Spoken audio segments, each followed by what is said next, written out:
शादी तो बड़ी कर दो।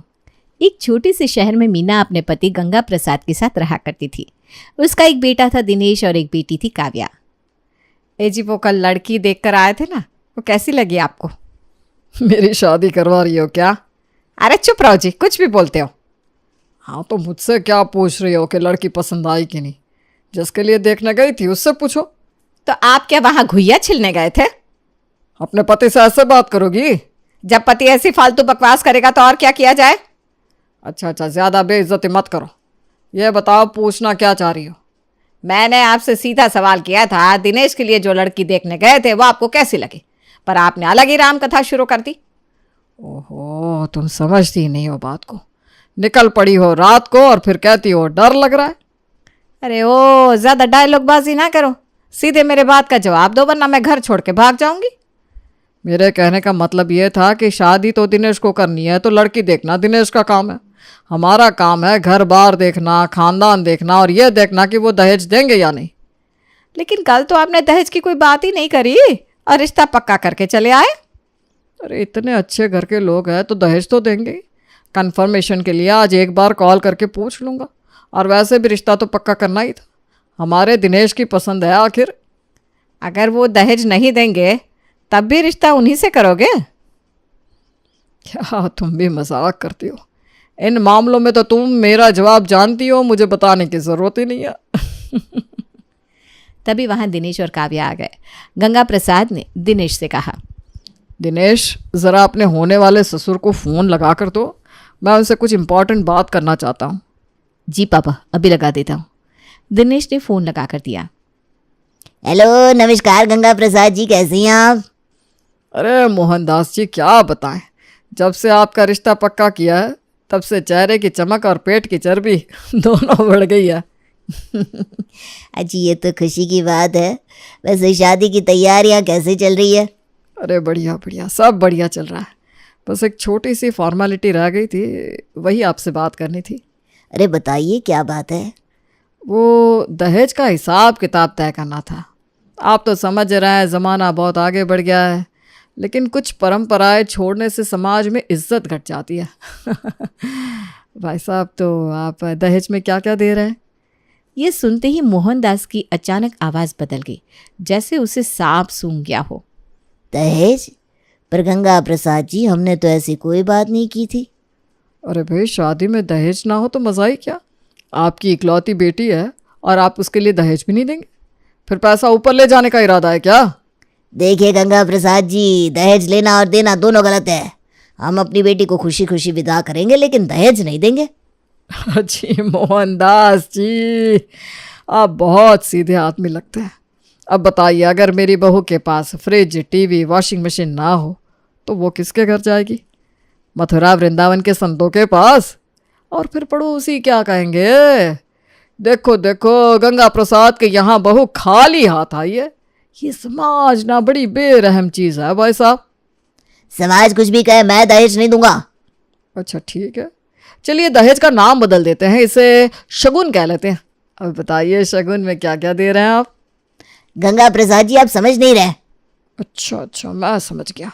अब मैं आपको ना एक लिस्ट भेज रहा हूँ, उसे देख लीजिए। जो भी आपकी श्रद्धा हो भेज दीजिएगा। अब ज़रा ध्यान रखना, श्रद्धा छोटी ना हो। गंगा प्रसाद फ़ोन काट देता है और खुशी खुशी दिनेश की तरफ मुड़ता है। लो बेटा, अपने ससुर जी को लिस्ट भेज दो व्हाट्सएप पर। जल्दी करो ताकि वो बैंक जाकर पैसे निकाल सके। दिनेश थोड़ा हिचकिचाता है, लेकिन मीना खुश होकर कहती है, वाह जी वाह, अब आएगा असली मज़ा। हमारी बहू घर आए और दहेज की चमक से घर रोशन ना हो, यह कैसे हो सकता है? आखिरकार दबाव में आकर मोहनदास को दहेज देना ही पड़ा। शादी धूमधाम से हो गई और ससुराल में बहू के साथ साथ ढेर सारे गहने, कार, फ्रिज, एसी और वॉशिंग मशीन भी आई। गंगा प्रसाद ने सबके सामने दहेज का दिखावा शुरू कर दिया। देखिए भाई साहब, ये सब हमारे दिनेश के ससुराल से आया है। देखिए, नया टीवी, वॉशिंग मशीन और ये देखिए कार की चाबी। हाँ, ये देखो, मैं भी अब इस झाड़ू से पोछा नहीं लगाऊंगी क्योंकि हमारे पास अब मशीन आ गई है। अरे वाह वाह, बहुत शानदार। लेकिन आप लोग बहू को छोड़कर बस दहेज की बातें क्यों कर रहे हो? अरे भाई, लगता है आपको कभी दहेज नहीं मिला, इसीलिए ऐसी बातें कर रहे हो। इस पर पूरा घर हंसी से गूंज उठा। गंगा प्रसाद और मीना ने अपनी बहू संगीता के साथ आए भारी भरकम दहेज को उनके आंगन में सजाया था। हर आने जाने वाले को गर्व से दिखाया जा रहा था। वो कहा जाता है ना कि दुल्हन ही दहेज है, लेकिन इनके लिए दरअसल दहेज ही दुल्हन बन गया था। फिलहाल ये समय तो जैसे तैसे निकल गया, लेकिन फिर बारी आई काव्या की शादी की। काव्या ने अपने लिए लड़का खुद ही पसंद कर लिया था। मम्मी पापा, मुझे आप लोगों से एक ज़रूरी बात करनी है। हाँ बेटा, बोलो क्या बात करनी है। मुझे हितेन पसंद है और मैं उससे शादी करना चाहती हूँ। काव्या को लगा था ये सुनने के बाद उसके माँ बाप उसे डांटेंगे, लेकिन गंगा प्रसाद मीना की ओर देखकर मुस्कुराए और बोले, अरे वाह, बहुत अच्छा किया। हमें तो लगा कि तुम हमसे छुपाओगी, लेकिन देखो कितनी समझदार हो। सही कहा, लव मैरिज तो फैशन में है। हाँ, बस लड़का अच्छा होना चाहिए। काव्या बहुत खुश थी कि उसके माता पिता कितने आधुनिक सोच वाले हैं। लेकिन जैसे ही काव्या कमरे से गई, गंगा प्रसाद ने मीना को आंख मारी और बोले, अच्छा हुआ बच गए, अब हमें दहेज नहीं देना पड़ेगा। हाँ, लव मैरिज में कहाँ दहेज लिया दिया जाता है। और वैसे भी हम कौन से पागल हैं जो अपना पैसा किसी और के घर भेजे।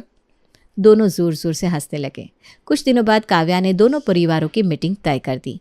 गंगा प्रसाद, मीना, दिनेश और संगीता बड़े ठाट बाट से हितेन के घर पहुंचे।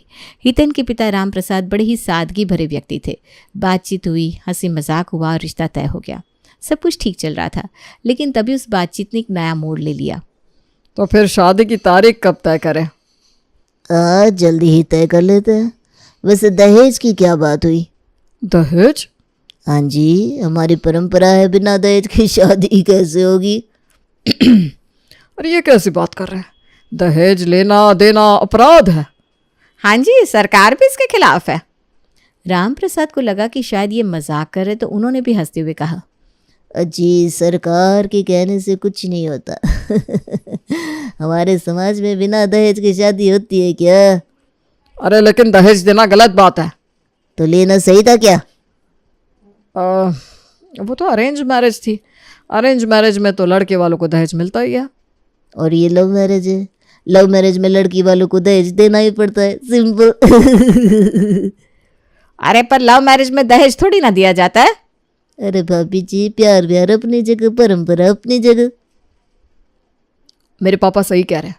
अगर हमें ये कुछ ना करना होता तो मैं आपकी बेटी को भगा कर ना ले जाता, लेकिन इज्जत से शादी कर रहा हूँ तो इज्जत से दहेज भी तो लूंगा। ये करी ना तूने मेरे बेटे वाली बात।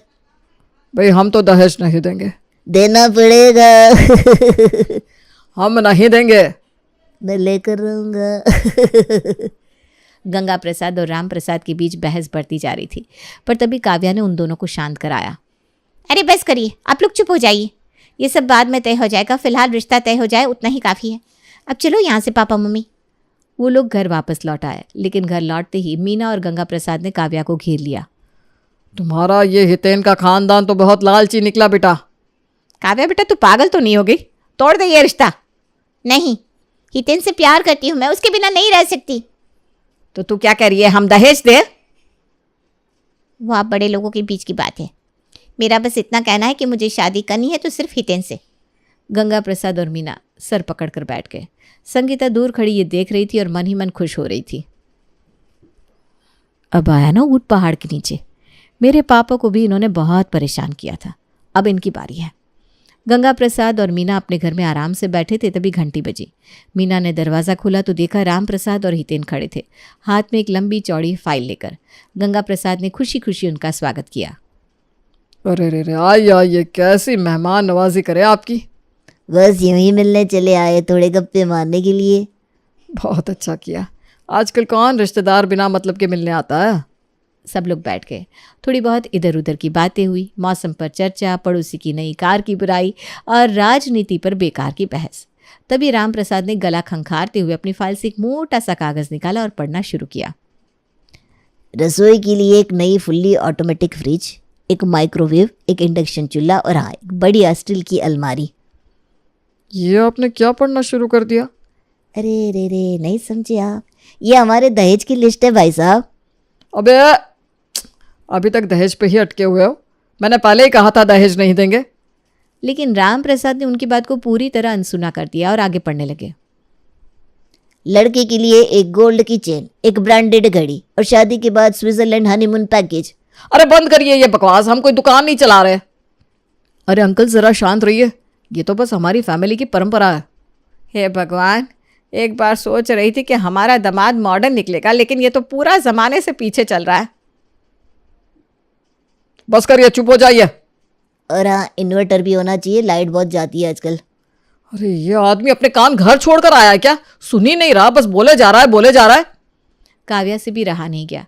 वो मीना के पास जाकर फुसफुसाई, मम्मी इन दोनों को चुप कराओ ना, मेरे तो सिर में दर्द होने लगा है। तो मैं क्या करूं? तुम्हारे पापा दहेज देने को तैयार नहीं है और ये लोग लेने को अड़े बैठे हैं। राम प्रसाद ने आखिरकार पूरी लिस्ट पढ़ दी और फाइल बंद करके बोले, देखिए, ये सब देना ज़रूरी है। आप चाहे तो मैं इस लिस्ट को फैक्स भी कर सकता हूँ। अरे भाई हमारे पास पैसा नहीं है, सब कुछ बेटे की शादी में खर्च कर दिया। तो क्या हुआ, उधार ले लीजिए, सारे बाप ऐसे ही तो दहेज देते हैं। हम ये रिश्ता ही खत्म कर देते हैं। पर गंगा प्रसाद के इस वाक्य का भी किसी पर कोई असर नहीं पड़ा।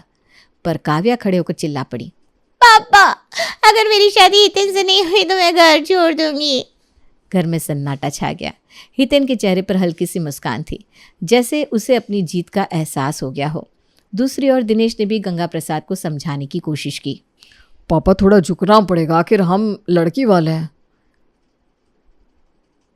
अबे तभी तो चुप रह, जो जाएगा मेरी जेब से जाएगा, तुझे बोलने का हक किसने दिया?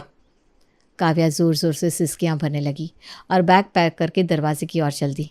ठीक है, मत तो, आप कुछ भी मत तो, मैं जा रही हूँ घर छोड़कर। अरे बिटिया कहाँ जा रही हो? रुक जा। ठीक है, हम कुछ सोचते हैं, लेकिन पूरी लिस्ट नहीं देंगे। ठीक है, सोच लीजिए। वैसे एक ज़रूरी बात बताना भूल गया, हमारे यहाँ परंपरा है कि शादी से पहले लड़का सिर्फ अपने ससुर के पहने हुए कपड़े ही पहनता है। गंगा प्रसाद, मीना, काव्या और दिनेश सभी भौंचक के रह गए, लेकिन संगीता ये देखकर बड़े मज़े ले रही थी। अरे वाह, ये तो कुछ नया सुनने को मिला। ये तो हमने कभी नहीं सुना। हमारे गांव की परंपरा है जी। या तो आप उसे अपने खरीदे हुए कपड़े दे दीजिए या पैसे दे दीजिए, ताकि हम उसके लिए नए कपड़े सिलवा सकें। ठीक है, जो करना है कर लीजिए। राम प्रसाद और हितेन हंसते हुए चले गए। फिर अगले हफ्ते राम प्रसाद का फ़ोन आया। देखिए, शादी का दिन और तारीख तय करनी है। हमारे यहाँ परंपरा है कि दोनों परिवारों को एक साथ मिलकर ये करना होता है। आप आ जाइए। ठीक है, हम आते हैं। गंगा प्रसाद अपने पूरे परिवार के साथ उनके घर पहुंचे। पंडित जी ने मुहूर्त निकाला और शादी की तारीख पक्की हो गई।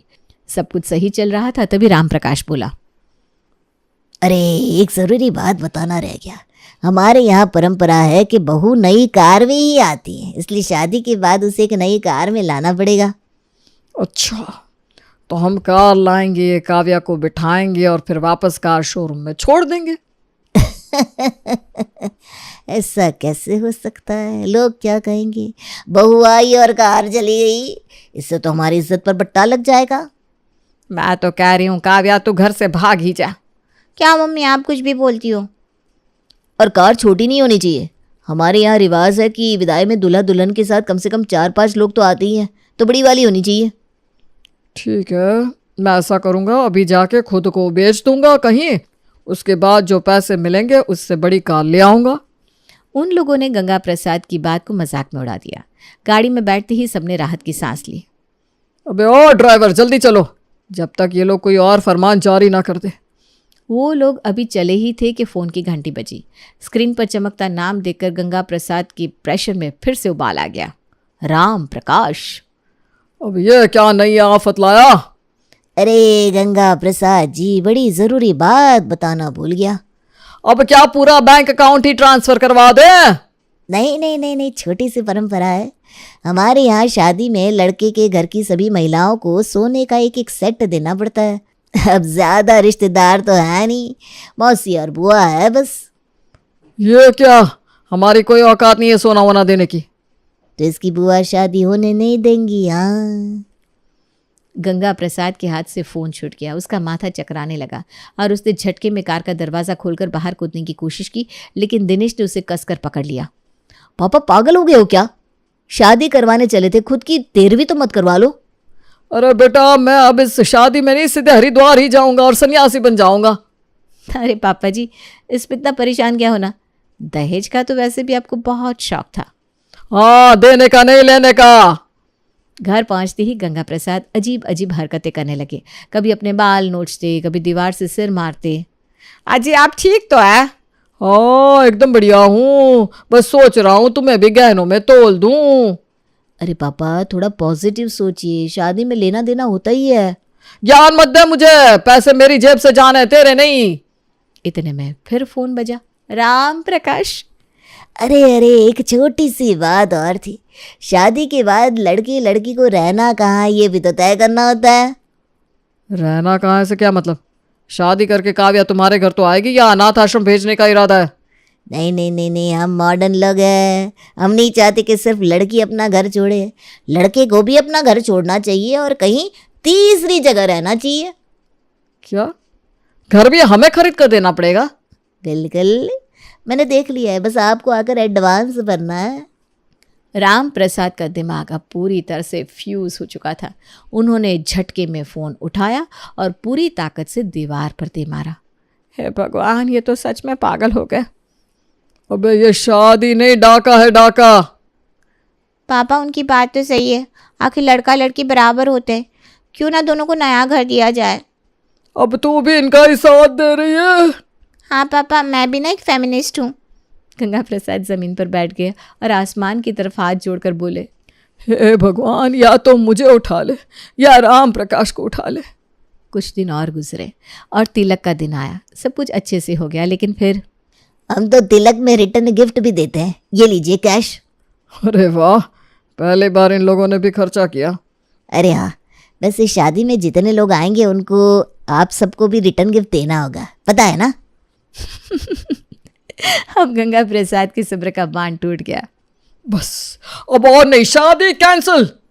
चारों तरफ शांति छा गई, लेकिन वहां गंगा प्रसाद की बहू संगीता के पिता मोहनदास भी मौजूद थे। वो बोले, गंगा प्रसाद जी, आपको शायद याद ना हो, लेकिन आपने भी मेरी बेटी की शादी में ऐसा ही किया था। मेरी भी दहेज देने की औकात नहीं थी, लेकिन मजबूरी में मैंने दिया। अब जब आप लड़की वाले बनकर इसे सहन नहीं कर पा रहे, तो सोचिए हमने क्या महसूस किया होगा। आप सही कह रहे हैं मोहनदास जी। जब मैं लड़के वाला था तो मैंने एक बार नहीं सोचा कि आपके ऊपर क्या गुजर रही होगी, लेकिन अब मुझे समझ में आ रहा है कि लड़की वाला होना कैसा होता है। मुझे माफ़ कर दीजिए राम प्रकाश जी, आप भी मुझे माफ़ कर दीजिए, पर मैं इतना सब कुछ नहीं दे सकता। ये सुनते ही काव्या, हितेन और राम प्रकाश हंसने लगे। गंगा प्रसाद जी, ये सब एक प्लान था आपको सबक सिखाने का। हमें कोई दहेज वहेज नहीं चाहिए। क्या मतलब? ये सब एक ड्रामा था? बिल्कुल, आपको ये दिखाने के लिए कि दहेज लेना और देना दोनों ही गलत है। मुझे माफ़ कर दो, अब ना कभी दहेज लूँगा ना ही दूंगा, और जो लिया है वो भी वापस कर दूंगा। सब हंस पड़े।